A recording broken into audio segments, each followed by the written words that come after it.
Hello and welcome to CTN. To learn more about the show, please visit CIOTalkNetwork.com. And our topic for today is Agile mindsets beyond IT to boardroom strategies.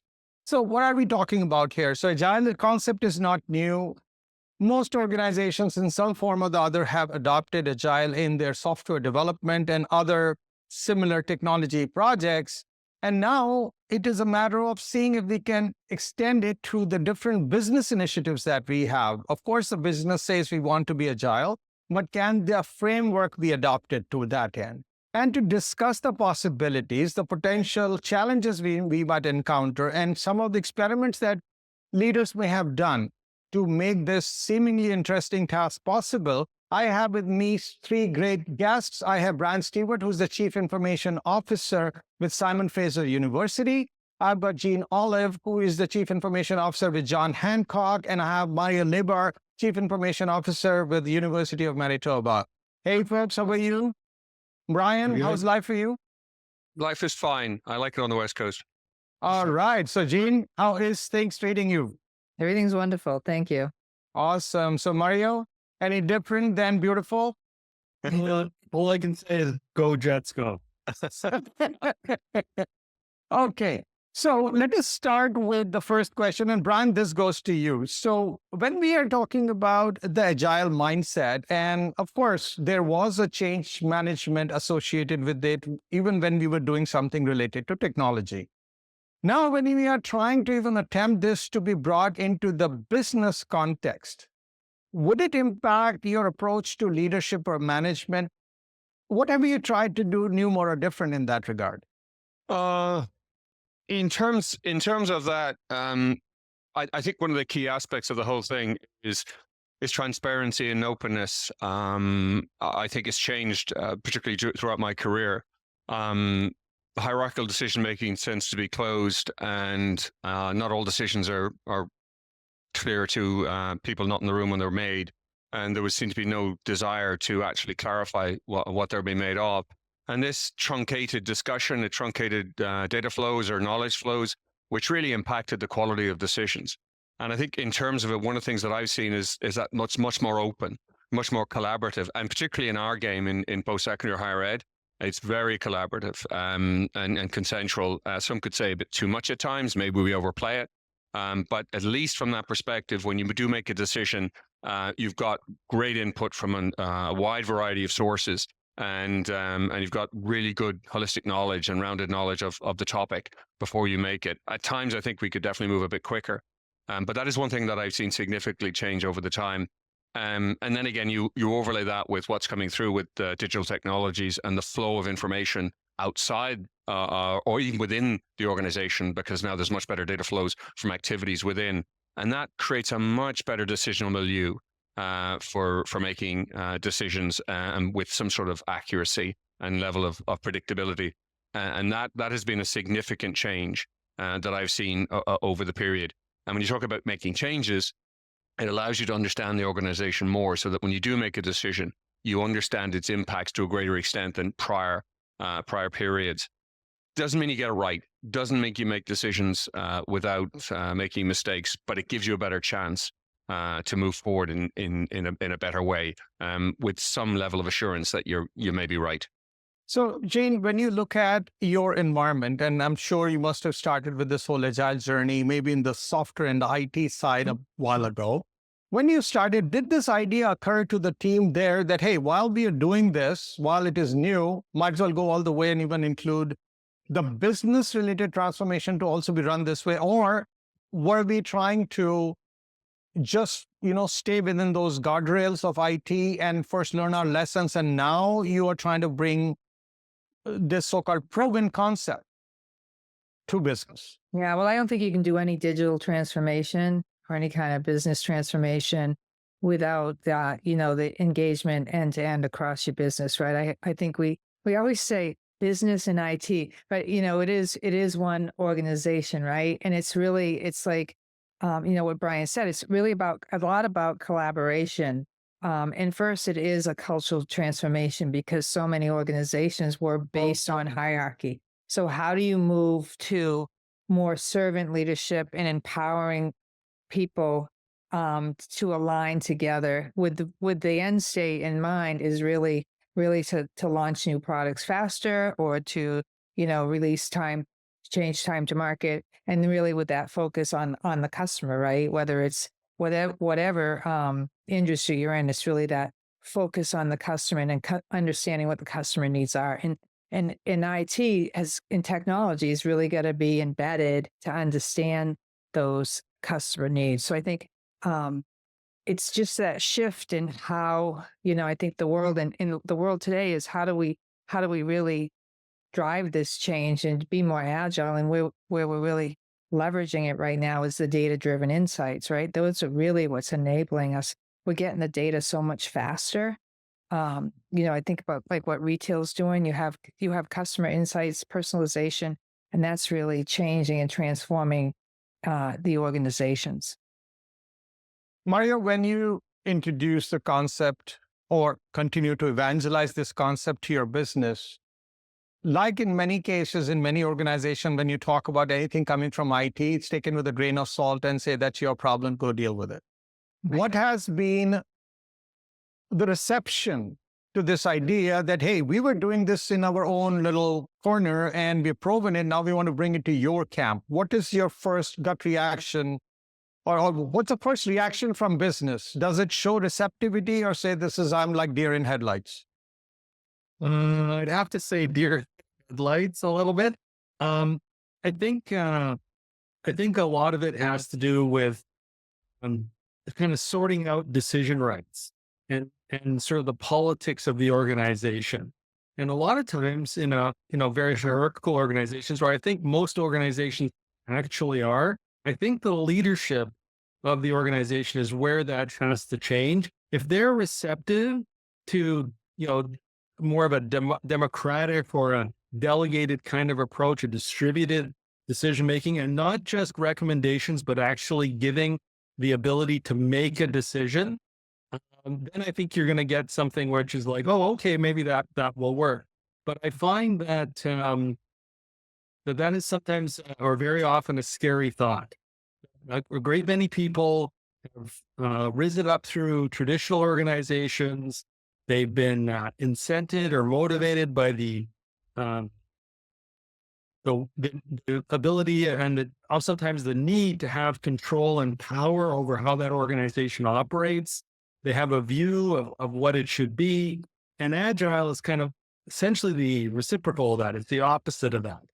And you have to sort of put the guardrails in the servant leadership. I'm not in front. I'm helping from behind. I think organizations that do that, especially over the last 10 years, have demonstrated better results. But part of that is because they're doing something that a lot of organizations don't do. So I think for the most part, if you have quite a seasoned executive or leadership team that's been in your organization for a long time and played under sort of one set of rules, changing the rules to the game is not always immediately appreciated. So, Brian, is it that much of a Star Trek for us to get Agile implemented at business level? How much more different it is? And I'd love for you to also weigh in on what Mario said, and then see if you could respond to the question I'm asking. Why is it that complicated for business to see it any differently than any other change management, other things they had already been used to? Just to build on some of Mario's context, one of the things that you have to be aware of, and sorry, I don't mean to say it like that, but one of the things we have to be aware of is that executive teams are incredibly busy. They have no end of things to deal with.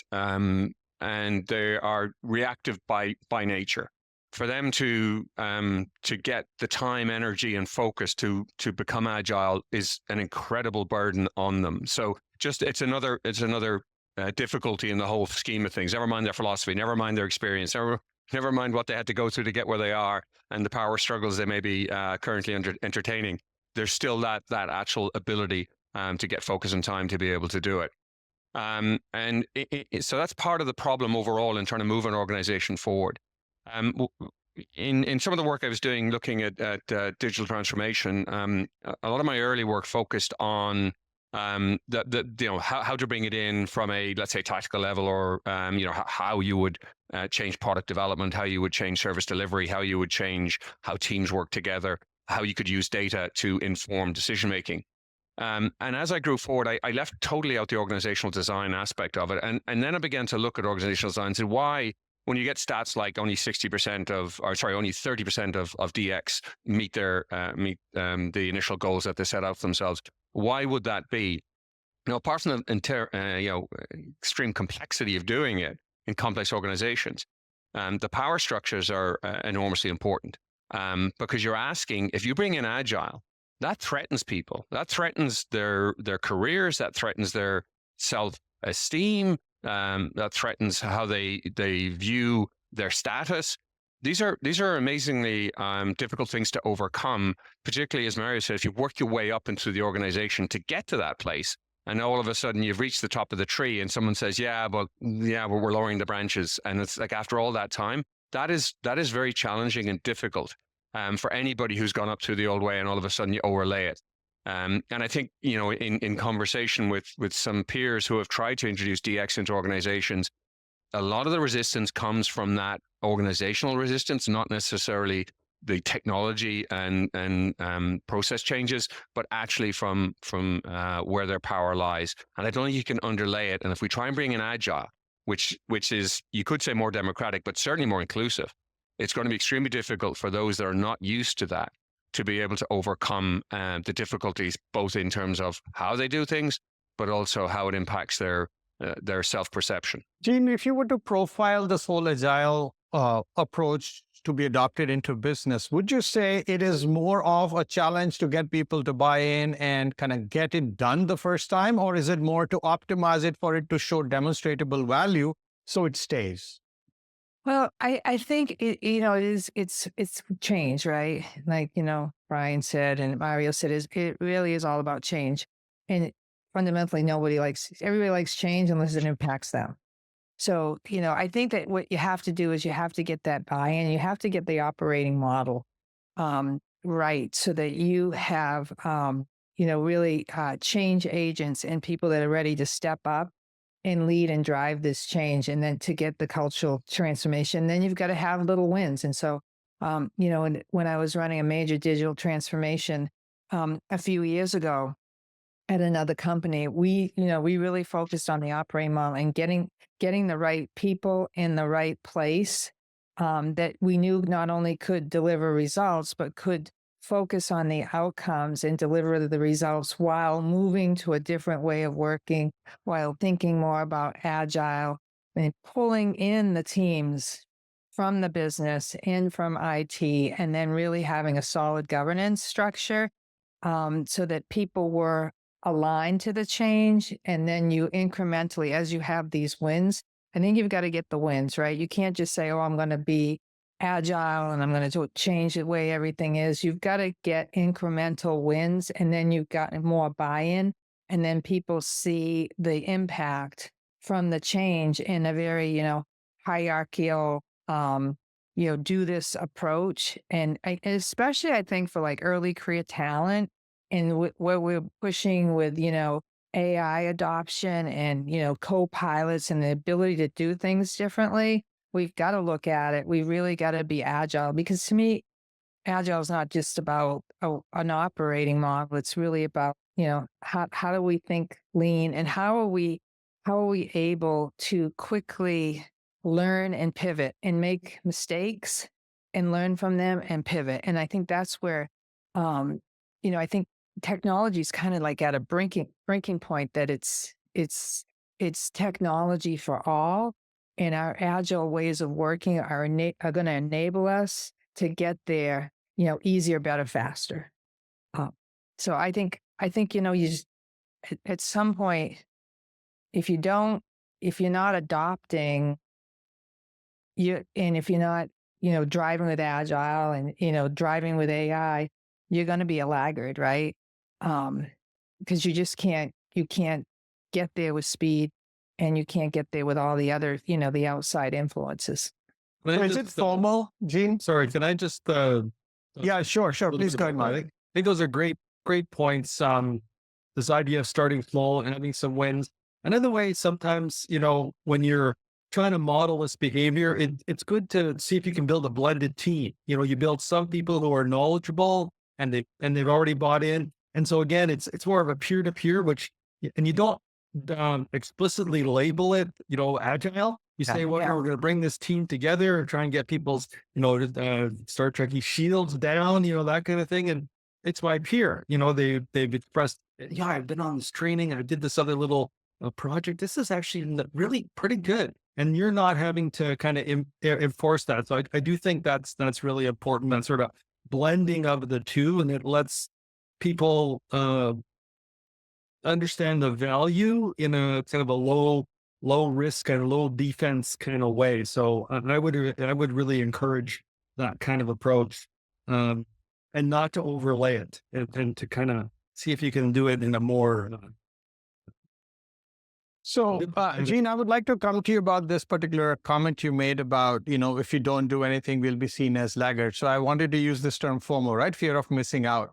Is that what's driving us in the direction that we are all going? Or is this almost like a catalyst for us to start looking at things differently? And the second part to this question I have, adopting Agile, is that a problem? Is that a project, or is that a process? What approach would you use to get to the desired outcome with a little more, better sleep at night? Because you'll eventually get there, right? Or you will never get there 100%. What should be the mindset that a leader should, the business leaders and technology leaders should embrace as they go through this journey?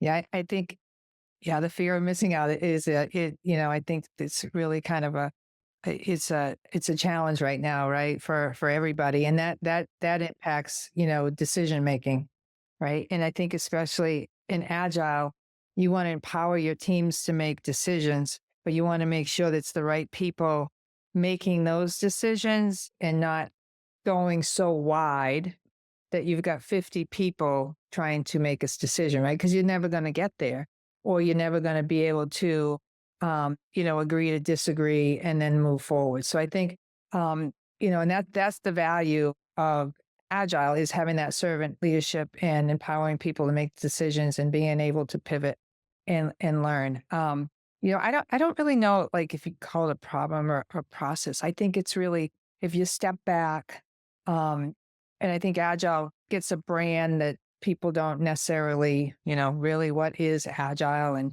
how, and it does come from, IT and business transformations, and it is a way of working when you are developing new technologies. But if you want to bring it into the boardroom, in how are you going to run your business, and what, we do, at John Hancock and Manulife is that, leveraging like objectives and key results, so that people know what are your strategic priorities, what are the objectives they're going to achieve, and what are these key results. And it's permeating in your organization. And then there becomes focus, with focus on outcomes, which is really, what Agile is. And it's not, to me, it's not like, well, we have to have this structure and we have to have, teams. It is, of course, on an IT transformation or business transformation, you've got to have your cadences, you've got to have your rituals, you've got to have, the team set up with the right roles and responsibilities. But in a business organization, it's kind of like one of my favorite books, it's an older books, but it's that John Dewar, like, measure what matters. And when people know what matters in an organization, and then there's focus on what they have to do, and everybody's kind of moving together, you do create, that's agility, right? That's your ability to go faster. That's the ability to have that alignment. And then I think I do believe it empowers people to make the right decisions, because they know what they have to focus on. And when you don't have that clear focus, and you have people, instead of, all going in one direction, and have them going in 6 different directions, that's where you lose track. And I think hierarchical organizations would just told people what to do. And like, I think what Brian said, it didn't necessarily permeate to the organization. So I think that's what I really believe, that, even with Agile, you have to have structure and process, but you've got to really have organizational alignment and belief in it. So, Mario, if you were to look at the way you used to build strategies, you used to build, take decisions, to whatever degree that you've used or embraced Agile, how has that helped you? Or how has that shifted the way you used to do those things, which is typical of a leader who has to go about doing their job? Well, this is maybe a bit controversial, but I've completely flipped around on the idea of the strategic plan. So earlier in my career, it was an area I had a lot of interest in. There's a very famous Canadian strategic planning author named Henry Mintzberg, out of McGill, and I used to read a lot of his work and, this whole idea. And somewhere along the lines, I decided that, this whole planning thing, especially when it comes to IT, is a bit of, it's a bit of a form over function because IT changes so quickly. If you put things down that are like, this is our 5-year plan, and you kind of spec it out, it becomes very constraining. And those people in your organization who don't want to rethink things, who like sort of the stone tablet sort of approach, it gives them a real sense of, this is just great. And it's a false sense of certainty because the world changes much more quickly than that. So maybe you do need some documentation, but it needs to be sort of, guideline-y or North Star-y, kind of that sort of abstract kind of level, which fits in better with the Agile kind of piece. And especially this idea that we're going down a certain road and oops, we don't think that's the right way to go. I mean, it's been, characterized or caricatured as pivoting. We pivot from here to there to everywhere. The point is that strat plans in the old days, when there was a certain organization, a certain future that you could control, they gave people certainty, and you had this real sense of, we're all driving together. The world, especially starting with the pandemic, it's volatile. We don't know what's going to happen. So to say that this is what we're going to do regardless, or we're going to look at it on an annual basis, I think you're doing your company a disservice, and you need to be much more in the sort of more generic sense of the word agile or flexible in your thinking, the ability to incorporate outside events or outside changes. And to Gene's point earlier, AI is a classic example of that. 18 months ago, nobody knew about, generative AI and how it could do. And in 18 months, since then, everyone said, what's this alien intelligence we have to deal with now? And if you had a 5 years, I would like to see the CIO or the organization that had generative AI in their 5-year plan starting in 2020. I want to find that person and figure out what company they're working in and invest in it, because they could see around corners that nobody else even knew were there. So now it's so clear: pandemic, hybrid work, climate change, generative AI. Man, you cannot afford to be rigid. You must be flexible. You must be transparent. You must rely on the talent across your entire organization, because you don't know what's coming. Yeah, So, I yeah, go agree. ahead. I totally agree, Chad. And that's why I think if you want to tie it back technically to Agile, is we need a quarterly planning process. And that's, so many companies have that challenge. Like, no, we have to do annual budgets, right? We have to, have 5-year plans, and the world is not having that's not how we're operating now. And that's where I think that you can start embedding Agile into your ways of working without specifically calling it Agile. And if you start with like objectives and key results, those have to be looked at every quarter, because they're going to change. You might achieve something, or you might learn like it's not worth the investment. Meaning sometimes just time, or, where we need to go. And we're going to pivot, and then we're going to change this key result, but it's still going to align to your objectives of where you want to be in a company. And I think that's that quarterly planning. It does require a lot of detail, and quarterly is, I think, for even the speed of everything that we're leveraging, quarterly is a pretty good process versus getting away from the annual or the 5-year strategy. Because I think for technology, how it's going, it's exponential now, right? We don't know where we're going to be in 5 years. right? Although, CIO told me like 6 or 7 years ago, we would not have email anymore. We still haven't gotten rid of email. That would be like one of my wishes, that we could find a way to do something other than email. But you just don't know, right? Even when you do predict things, like no more email, that we run on email. Yeah, so I totally align with you. I think that was a really good point. If I could, just to build on both Jean and Mario, there's certain things in Mario, you're talking about the North Starry, interesting way of saying it. The certain things should be, I mean, the business should have like its values and principles. They are not agile, right? I mean, those need to be say, okay, we're consistent with these. Otherwise, it's like, oh, today we're here and tomorrow. That doesn't mean you don't you don't take on any value if there's an uncovery of a certain situation you need to deal with. But having said that, they should be pretty consistent. Also, in terms of the what and why of the business, should be fairly sticky. You shouldn't be changing that every 5 minutes. Although you may need to change it if there's a left turn in the market and you need to sustain yourself in some weird way. And then there's things that you can't be agile with. If you're going to invest in a new market in South Asia or whatever, you can't really be agile about it. You can agile but you've got the investment costs, you got to build it. So certain things can't be agile. But the agile is really more about the mindset of the thought process, as both Mario and Gina talked about. It's that sort of, we don't really know, and we're always sort of guessing, and we need to constantly reconfirm ourselves, and we need to reassess. And to some extent, it's almost like you're living on a sort of titter-totter where you're balancing all the time, and you don't quite know which way it's going to lean at times. But that's sort of where I think strategy has to be, and I think generally it has become much more flexible. And in IT, having long-term plans is, architecture is really our strategy, to be quite honest. If we have, whatever your architecture is, it dictates to some extent how you're going to move forward. And if you want to move quickly and your architecture doesn't allow it, it constrains activity. To some extent, you could say in IT, architecture is our strategy.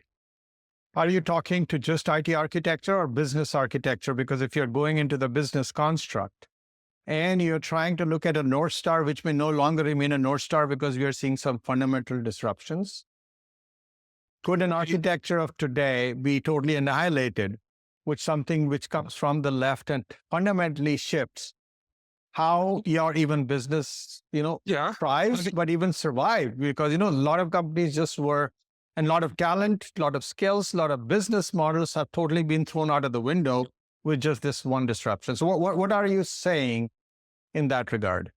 To some extent, you can't necessarily, you can't predict these things, right? You mean, who would have predicted COVID? Well, I guess some disease specialists, would have done so. But generally, for the majority of the population, and no one could have determined the impact that it was. And just one of the things about that, just as a side on that, no one could have determined our reaction to it. Like lockdown, when we saw China do it, was like, no, liberal democracies will not lock down, and yet we did. And then the whole idea of platform business came about, and they were going to be destabilized. A lot of businesses were going to be destabilized, and yet we could pivot to hybrid work. In the higher ed, we pivoted to hybrid delivery in a matter of months, and we maintained the students' ability to maintain their studies and to be able to graduate over whatever it was, 2 years of online delivery. That was a pivot that we had to make simply because we were destabilized.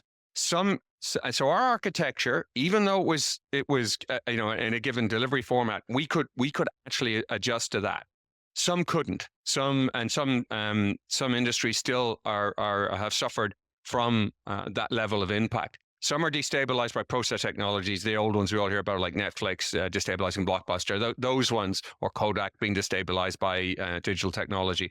Those are the ones. And to me, that's not necessarily a structural problem as much as it is a problem within the organization itself. There was a rot in the organization that allowed that to happen. There was a lack of flexibility. Would Agile have helped? Yes, but that organization was probably never likely to adopt Agile because they just wouldn't have had that mindset to be receptive to it. So, Gene, question. One is a muscle to figure it out, right? You get thrown into different situations, your team, and you're always trying to figure out what should be an innovative solution, or you become resourceful. Another is, things are going to change and you're using Agile. And as you see, there is a continual tug of war between how many things you have to figure it out, especially in today's day and age, and how many things are going to change and you just have to adapt. One is fundamental, logical reasoning. Another is to get creative.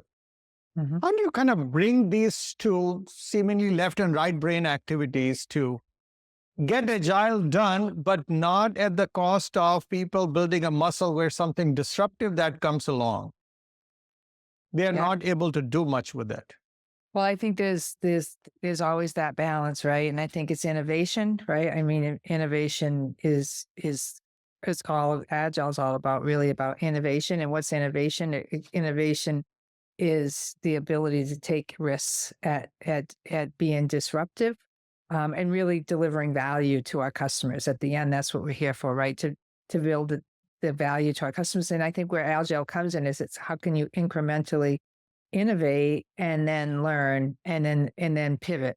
And so I think some of the things that we're doing, especially in the behavioral insurance side, is really about innovation and knowing and getting that information to our customers. So you think about, like, we're motivating people to improve their health spans, right? It's not we're not trying to think about lifespans anymore, because we know people are living longer, but we're also knowing that they're living longer with more chronic illness.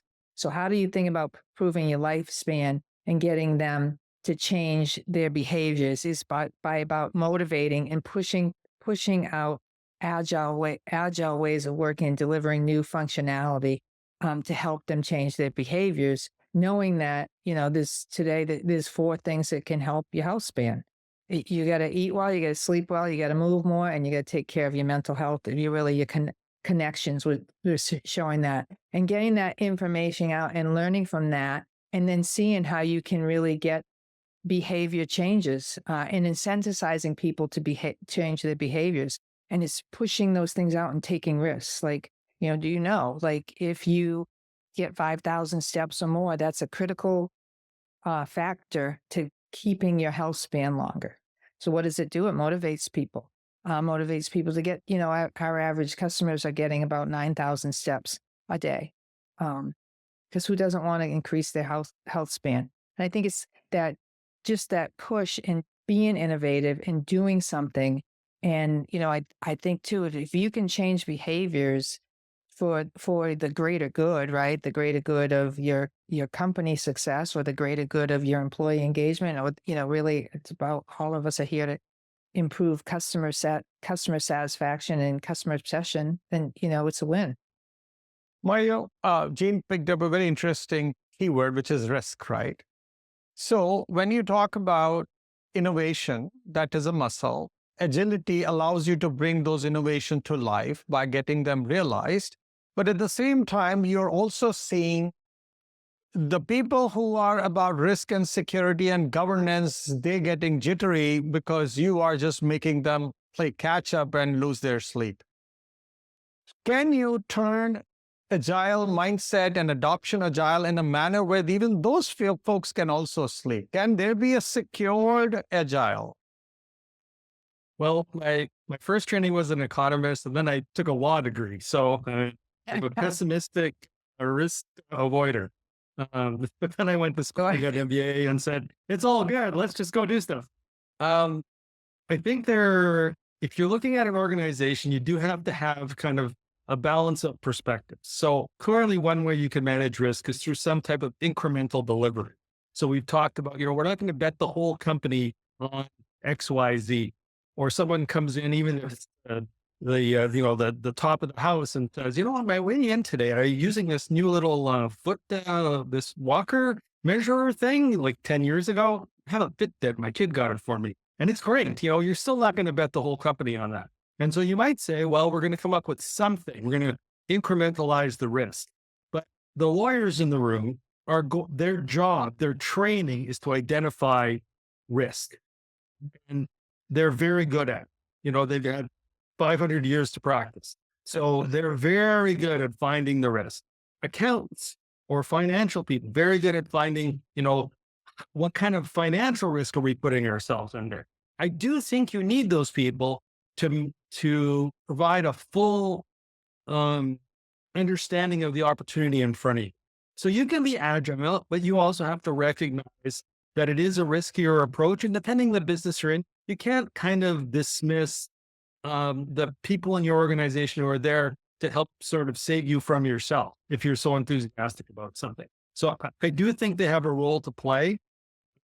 I sometimes think where problems become where organizations take on the identity of some of those very risk averse ones. And I will say successful organizations, perhaps successful commercial ones like Hancock, successful, and I would argue that my university is successful, short of money, not short of students, lots of research, Brian's as well.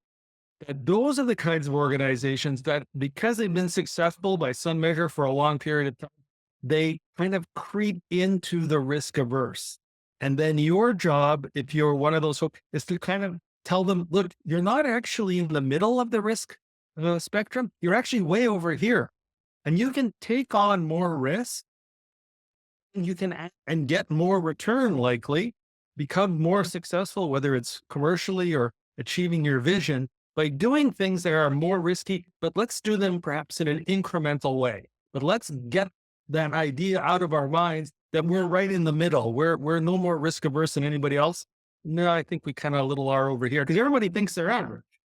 They're not. Sometimes the organizations do kind of creep over, and when they're so large and successful, inertia builds up, and then somebody or something comes from the left, and then you're in trouble.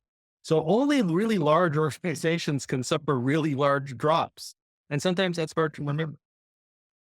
So, Brian, how can you have the risk folks and the folks who are practicing agility to sing Kumbaya and essentially work together in a fashion where, like to Mario's point, that if you are taking fewer risks or you have a more potential to take risks, those are the people who come and say, folks, they nudge you to go ahead and maximize your potential. How do you get that relationship going? Because I've yet to see that one in action. Yeah. To some extent, it comes down to I mean, the philosophy and culture and the makeup of the executive team who ultimately makes the decisions. And it could be the CEO if he's a dominant personality that would set the standard as to the level of risk.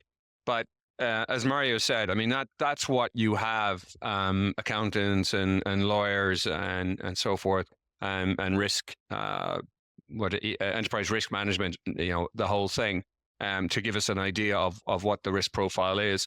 The thing I like about Agile is that Agile gives us a chance to try and constantly review that. I mean, ERM, or Enterprise Risk Management, allows that too, because you basically could be doing quarterly or monthly where you're looking at the risks and seeing them change. And Agile can inform that sort of profile analysis to say, okay, so where are things changing? And do we have to care about it? Do we have to really worry about this? So it creates a sort of more fluidity to the whole thing, and therefore a risk isn't assumed to be a permanent state. The environment is constantly changing, and you need to keep tabs on it. But certain risks come and go, and then you can start to try and use that to inform what level of risk appetite you're prepared to take, and where are you prepared to place your bets to try and move forward on that, and look at other organizations that are out there and moving. Another thing that I think is very important here that Agile encourages, and sort of using the Agile frame, but in a broader context, is Agile is about collaboration. It's about interdependency of teams, interoperability of teams. Think of that outside your organization, and think of also using the organizational teams to understand situations. Every one of us work in a small group. We're in the IT space, and we have our networks. And our networks are both in and outside the organization. The legals have the same, the finance have the same, the HR have the same. If you're looking at a risk, all of them have networks that can tell you from different perspectives what's going on. And that can help you understand the degree of threat from any particular activity, because their networks can start to say, no, that's not the real case. You're reading the press is wrong. Here's the real case. And I think those are really helpful in terms of understanding, to a greater extent, any particular risk or any particular threat to an organization. But back to your original question, it is extremely difficult within an organization if most are leaning to one direction to try and move that. that's going to be extremely hard. That's a cultural issue. That's a personal, it's almost a value issue that people have. And it's going to be very difficult to change it. And you get all the evidence in the world. But if that person personally doesn't want to lean in that direction, it's not going to happen. So, Gene, we hear a lot of complaints from the IT folks because they have a speed fatigue, they have a change fatigue, right? It just never stops. And now we have an opportunity to take this to the business where you got business users, you got, business unit leaders, and of course the management. Can we take some lessons and improve something where these people definitely never signed up? IT folks may have, but business users definitely did not sign up. Most of them, not almost at the leadership level, but the folks at middle management below, they don't want that speed. Of course, many times the changes happening is not in anybody's control, but they did not want that speed. So as you're trying to adopt Agile for the business side, building upon the lessons learned, could there be an improvement to what we learned from the IT-based Agile and translate it into better business-based Agile? Well, yeah, I mean, I think at the end of the day, it's all about value creation, right? And what it means to them. And so how can they, feel that they're part of it all and it's going to bring value to them? So whatever, your operations lead is going to want you to drive efficiency. He or she's going to want be able to do things back faster. And you got to tie it back to where is the value for them, knowing their role in the organization. And I think really at Manulife, we have this mantra that's called easier, better, faster. And we tie it to also the personal side and the personal connection, like why are we here and why are we in this business? But it's also part of how we're working. So instead of, naming it just Agile, which to me, easier, better, faster is really Agile, we tie it back to something that people can get and connect to, but not think of it always as a process, or is it something I have to follow? And then with the change, any kind of change, where is it going to add value to them so that they can actually, make better decisions or move faster or take away waste? And I think also I do believe, I spent most of my career in manufacturing and operations, and we had to be lean advocates, because you had to be able to design, build, and service anywhere, and you had to be faster, and you had to, have quality processes. So I think, we foundationally did it and made these things happen really to make the business more operationally successful. And the alignment was something that everybody could feel, right? So I'm willing to take this risk and be different and accept this change if there's value to me. And that's why I think, why was there value in IT? Because we couldn't afford to go 3 years with changing requirements to deliver something. We had to get out there and start delivering incrementally value to the business instead of waiting for 3 years because the world was changing. And I think that's why, I think all businesses, the world is changing.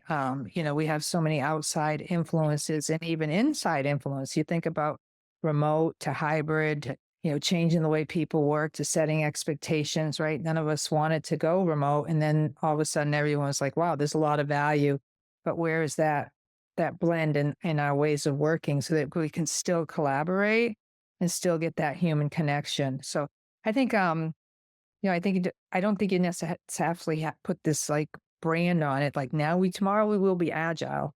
I think fundamentally everybody wants to do things easier, better, faster. It's just the how, and sometimes you have to have some, cadences and rituals behind that how to get them there.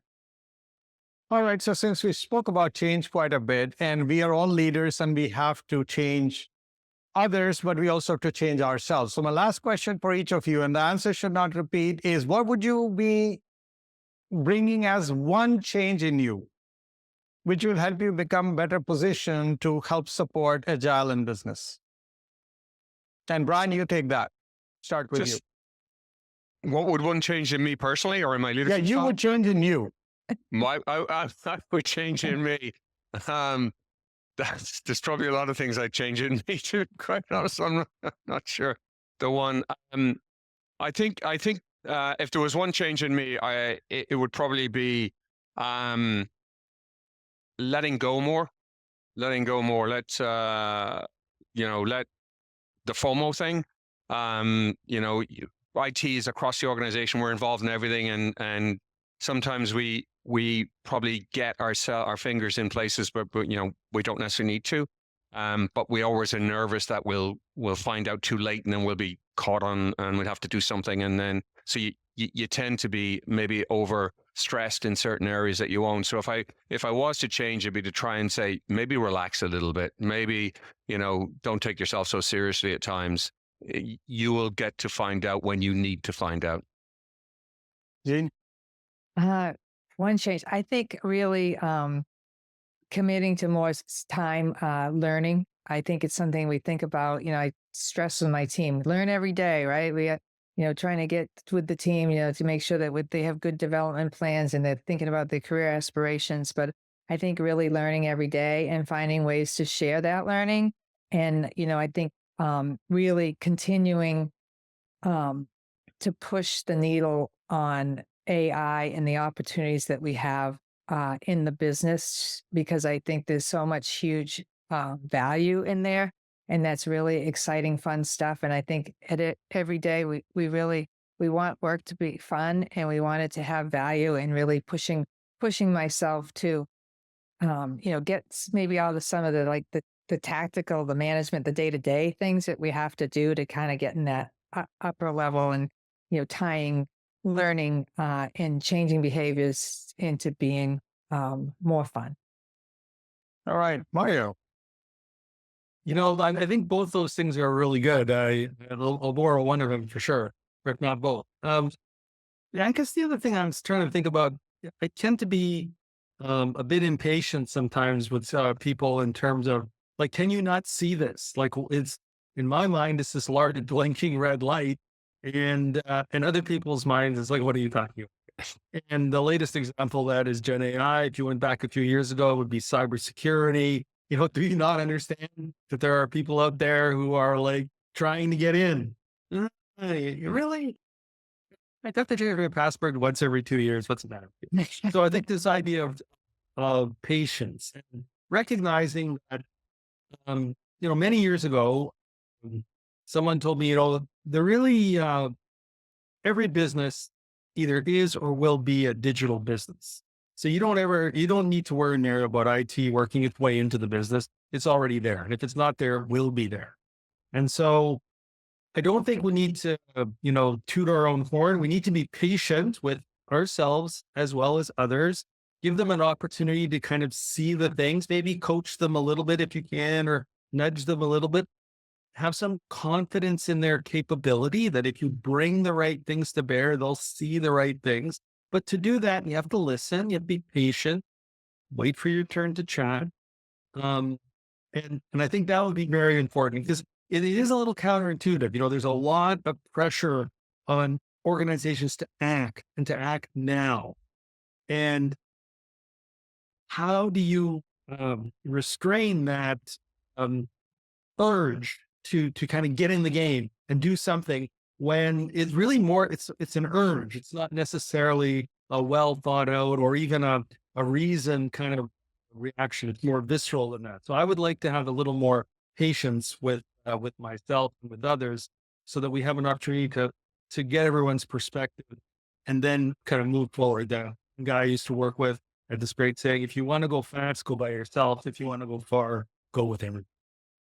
That's a good one. Great. What a great conversation. Thank you so much, Brian, Jean, and Mario. Thank you.